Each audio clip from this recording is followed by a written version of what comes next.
Analysis की बात हम लोग करेंगे। आज हम जानेंगे कि पूरा का पूरा एनालिसिस क्या होता है। आप लोगों में ये डी फार्मा वालों ये एक चैप्टर के रूप में है, शुरू तुम्हारा ये एक चैप्टर के रूप में है। बी फार्मा भी पूरा एक सब्जेक्ट है, पूरी 5 यूनिट की सब्जेक्ट है फर्स्ट ईयर में, उसमें ये आपको बताया जाता है। तो फिलहाल जानते हैं कि एनालिसिस क्या होता है। एनालिसिस का मतलब होता है कि जिसको एनालाइज करना। एनालाइज करना मतलब जैसे आप खाना बना रहे हैं और बीच में आप सब्जी निकाल कर टेस्ट करते हैं, नमक कितना है, मिर्च कितना है, आलू पक गया कि नहीं पक गया, वो भी एक एनालिसिस है। ठीक है, आप कोई चीज अगर आप कोई चीज बन रही है, जैसे आटा आप सानते हैं, तो आटा सानने के बाद उसको आप चेक करते हैं कि वो सही से गूंथा है कि नहीं गूंथा है, तो उसको जब चेक करते हैं वो भी एक एनालिसिस है। एनालिसिस का मतलब होता है किसी चीज को एनालाइज करना, समझना कि जैसा होना चाहिए वैसा है या नहीं। जैसा होना चाहिए का मतलब है स्टैंडर्ड, जो एक फिक्स स्टैंडर्ड होना चाहिए वो उससे अगर मैच कर रहा है तो वो एनालिसिस। क्लियर हो गया? तो एनालिसिस क्या हो रहा है, किसी भी सैंपल का जो हमने बनाया, जैसे कंपनी में हम कोई दवा बना रहे हैं, तो वो जो दवा हम बनाए हैं क्या वो दवा एकदम उसी तरह है जैसा होनी चाहिए, वो स्टैंडर्ड से मैच करना। जैसे आप तराजू में तौलते हैं तो एक तरफ बर्तन रखते हैं, एक तरफ सामान रखते हैं, तो सामान जब तराजू बर्तन के बराबर हो जाता है तब मानते हैं स्टैंडर्ड हो गया। तो वो भी क्या है, एनालिसिस। तराजू में किसी तौलना भी क्या है, एनालिसिस। एनालिसिस का मतलब होता है किसी भी चीज का to determine the quantity and quality of any substance of a known sample with the help of known sample, it is only analysis. फिर रिपीट कर रहा हूं, it is the to determine the quality and quantity of any substance with the help of known standard substance is called analysis.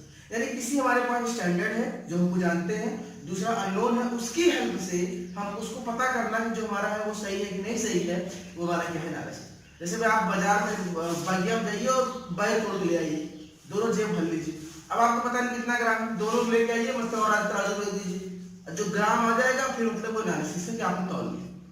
जिसकी quantity और quality आपको exactly पता, वो हुई एनालिसिस।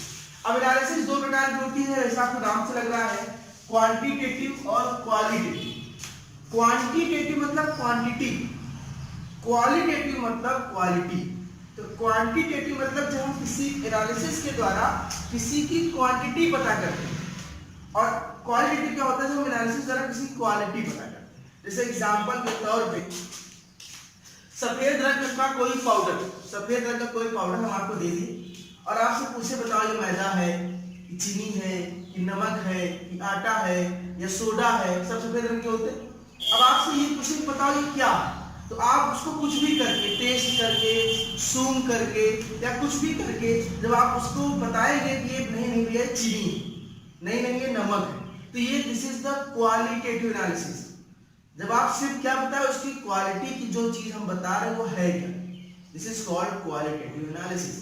लेकिन जब आप ये बताइए कि जो भी है, नमक है, चीनी है, मैदा है, वो हमने कहा कि 500 ग्राम है, हमने कहा 332 ग्राम है, 416 ग्राम, कुछ भी 250 ग्राम, एक पौवा है, वो हमने कैसे मालूम चलेगा, तौलने के बाद मालूम चलेगा। तो जब हमने वे किया और क्वांटिटी बताया कितना ग्राम है, this is called quantitative analysis. Clear हो रहा होगा? क्वालिटी एनालिसिस का मतलब होता है जब हम किसी ड्रग की क्वालिटी यानी गुणवत्ता की बात करते हैं कि वो किस नेचर का है, क्या टेस्ट है, क्या स्वाद है, क्या महक है। और क्वांटिटेटिव मतलब जब हम उसकी अमाउंट की बात करते हैं। अच्छा, अमाउंट सिर्फ ग्राम में नहीं होता, हम लोग केमिस्ट्री में पढ़ चुके हैं कि कंपाउंड तोलते हैं मोल में, कितना मोलर है, कितना नॉर्मल है, कितना परसेंटेज है, ये सब भी पता करना क्या है, क्वांटिटी मानी जाती है। अब क्वांटिटेटिव एनालिसिस की बात करें तो इसको दो प्रकार की बात करते हैं, टाइट्रेशन और स्पेक्ट्रोस्कोपी। ये बहुत इंपॉर्टेंट, ध्यान से इसको पूरा देखिएगा, बहुत इंपॉर्टेंट है, सब कॉन्सेप्ट क्लियर हो जाएगा। टाइट्रेशन है और स्पेक्ट्रोस्कोपी, दो तरीके से हम क्वांटिटेटिव एनालिसिस कर सकते हैं, क्वालिटेटिव नहीं, बात किसी कर रहे हैं क्वांटिटेटिव। अब इस टाइट्रेशन और एनालिसिस, इसमें टाइट्रेशन क्या है, बहुत सिंपल सा टाइट्रेशन है कि जैसे मैंने कहा ना कि आप तौलते हैं, बटखरा में ले आते हैं, 1 किलो आटा तौलना है, तो आटा जो है भाई बोरा में भरा है, 1 किलो पता नहीं कितना, मुट्ठी से निकाल रखोगे 1 किलो कितना होगा, आपको बटखरे से तौलना पड़ेगा। तो जो बटखरा है वो स्टैंडर्ड है, और जो आटा आप रख रहे हैं दूसरे साइड वो क्या है, सैंपल है या अननोन है, अननोन है जिससे हम क्वांटिटी को पता नहीं। भाई अगर हमको ये पता होता कि एक साल से हमको पता होता है कि एक आलू 100 ग्राम का ही होता है, तो अगर हमसे कोई 1 किलो मांगता तो हम 10 आलू देते, 1 किलो हो गया। कोई आधा किलो मांगता 5 आलू देते, लेकिन इसकी क्वांटिटी फिक्स तो होती नहीं, इसलिए हमको तौलना पड़ता है। भाई अगर कम ज्यादा वाला सिस्टम ना होता तो हम क्या करते, आराम से गिन के दे देते, लेकिन यहाँ तौलने वाली बात आती है। उसी तरह जो दूसरा चीज है वो अननोन है और जो बटकरा क्या है, नोन है। तो जब किसी नोन क्वांटिटी की हेल्प से या कोई हमारे पास नोन ड्रग है उसकी हेल्प से हम किसी अननोन हेल्प ड्रग का कंसंट्रेशन पता करते हैं, दिस इज कॉल्ड टाइट्रेशन। फिर से रिपीट कर रहा हूँ, titration is a process by which we determine the concentration of a known drug with the help of known drug. हमारे पास एक अननोन होगा, एक नोन होगा, अननोन और नोन की सहायता से हम अननोन वाले का, अननोन मतलब अज्ञात, उसका क्या करेंगे, कंसंट्रेशन पता करेंगे। ठीक है, जैसे एग्जांपल के तौर पे तुम मार्केट से कोई कफ सिरप ले आए, कफगॉन लेके आए तुम। अब कफगॉन कफ सिरप अमोनियम क्लोराइड होता है 125 mg पर 5 ml। अभी तुमको पता है उसमें लिखा है, अब क्या करोगे, कोई दूसरा ऐसा ड्रग लाओ जिसमें वाकई में 125 mg पर 5 ml है, तो उन दोनों का आपस में चेक करो। अगर दोनों बराबर है मतलब पास, अगर ऊपर नीचे है तो मतलब फेल। तो टाइट्रेशन में बस हमें यही देखना होता है, कंसंट्रेशन दोनों को डिटरमाइन करते हैं, आगे पीछे चेक करते हैं। तो अब ये अलग अलग सेक्शन है, acid base titration, redox titration, precipitation titration, gravimetry titration और कॉम्प्लेक्स टाइट्रेशन। ये सब अलग अलग चैप्टर्स हैं बीफार्म वालों के लिए, आपके लिए अलग नहीं है। एसिड बेस टाइट्रेशन को ध्यान समझना।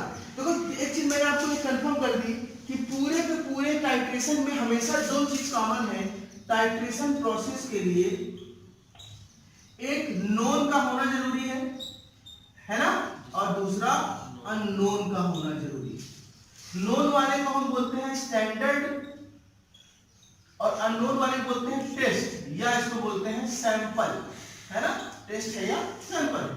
जैसे अननोन, यानी कुल नोन और अननोन के झाम ताम को अगर हम समझ लें तो हम पूरे टाइट्रेशन को आराम से समझ।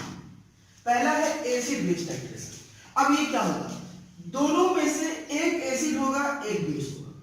जब कोई ऐसा टाइट्रेशन हम कर रहे हो जिसमें हो सकता है नॉन एसिड है अननोन बेस है, या नॉन बेस है अननोन एसिड है, तो इस टाइट्रेशन को कहते हैं एसिड बेस टाइट्रेशन। क्लियर, बहुत सिंपल सा है। What is the acid base titration? ऐसा टाइट्रेशन जिसमें एक नॉन हो, नॉन और अननोन हो, तो उसमें से या तो कोई एक एसिड हो या तो कोई एक बेस। भाई एक एसिड होगा दूसरा बेस होना ही होना है, एक बेस दूसरा एसिड होना होता है। और हमें ये भी पता है कि एसिड बेस मिलकर न्यूट्रल हो जाते हैं, इसीलिए इसको न्यूट्रलाइजेशन टाइट्रेशन भी कहते हैं। इसे आप कहते हैं न्यूट्रलाइजेशन टाइट्रेशन, क्योंकि एसिड बेस मिलेंगे तो न्यूट्रलाइज हो जाएंगे। क्लियर। दूसरा है रिडॉक्स टाइट्रेशन।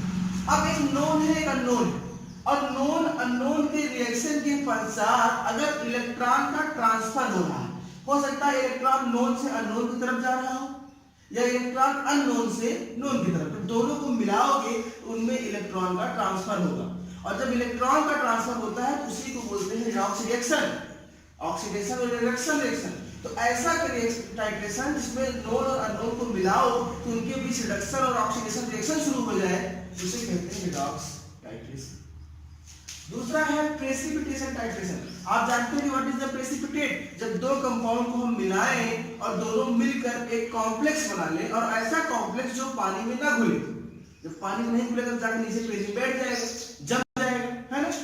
तो प्रेसिपिटेशन टाइट्रेशन में क्या होता है, इसमें जब हम नोन और अननोन एक स्टैंडर्ड एक सैंपल के बीच जब रिएक्शन कराते हैं तो रिएक्शन के बाद ये दोनों कॉम्प्लेक्स बना लेते हैं जो कि इनसॉल्युबल होते हैं, जो पानी में नहीं घुलते और जाके नीचे बैठ जाते हैं, प्रेसिपिटेट हो जाते हैं। जैसे बर्तन में दोनों मिलाया जाके यहाँ नीचे बैठ गया, तो इसी टाइट्रेशन को बोलते हैं प्रेसिपिटेशन। समझते जाओ बारी बारी से, बस नाम में छुपा है कौन सा टाइट्रेशन।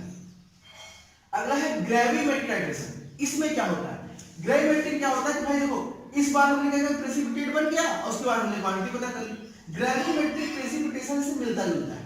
इसमें क्या होता है कि हम दो कंपाउंड मिलाते हैं, एक नोन एक अननोन, और दोनों मिलकर बनाते हैं क्या है प्रेसिपिटेट। फिर हम क्या करते हैं, इस पानी को गिरा देते हैं, जो प्रेसिपिटेट बचा है इसको निकालते हैं, इसको सुखवाते हैं, सुखवाने के बाद इसका वेट पता करते हैं कितना ग्राम बना, फिर उस वेट से पता करते हैं कि हमारे अननोन ड्रग का कंसंट्रेशन कितना है। क्योंकि हमको हर बार यही पता करना है कि अननोन का कंसंट्रेशन कितना है। ग्रेविमेट्रिक क्या करते हैं, बहुत सिंपल वर्ड में समझो ग्रेविमेट्रिक ना समझो भैया। नोन और अननोन ड्रग को मिलाएंगे, दोनों प्रेसिपिटेट बनेंगे, फिर हम इसको छान लेंगे, छान के सुखवा लेंगे, सुखवाने पर उसको तौल लेंगे। अब तौलने के बाद ये जानेंगे कि वो हम पता करेंगे कंसंट्रेशन अननोन कितना था।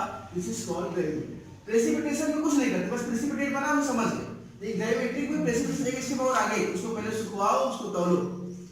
लास्ट में कॉम्प्लेक्सिमेट्रिक, ये भी कॉम्प्लेक्सिमेट्रिक मतलब क्या होगा, नोन और अननोन आपस में मिलेंगे और क्या बनाएंगे, कॉम्प्लेक्स। कैसा कॉम्प्लेक्स, कोऑर्डिनेट कॉम्प्लेक्स। उसमें एक मेटल का होना जरूरी है, एक लिगेंड का होना जरूरी है। जब मेटल और दूसरा हम कह सकते हैं नोन और अननोन, या मेटल और लिगेंड आपस में जुड़कर कॉम्प्लेक्स बनाते हैं, इसे कहते हैं कॉम्प्लेक्सोमेट्रिक टाइट्रेशन। बस नाम में छुपा है कौन सा टाइट्रेशन किसे कहते हैं, ये समझ जाओ, बहुत आसान तरीका है। उसके बाद स्पेक्ट्रोस्कोपी में आ जाओ, इसमें स्पेक्ट्रम की हेल्प से काम करते हैं। इसमें मैं कभी बना दूंगा नेक्स्ट वीडियो, ये आपको फोर्थ ईयर फिर पढ़ना होता है फार्मेसी वालों को। इसका UV, ultraviolet, IR, infrared, NMR, nuclear magnetic resonance और मास, इनके नाम आपको जानना है। इतना काफी है। अगर कोई डाउट होगा मुझे जरूर बताइएगा आपको, ठीक है।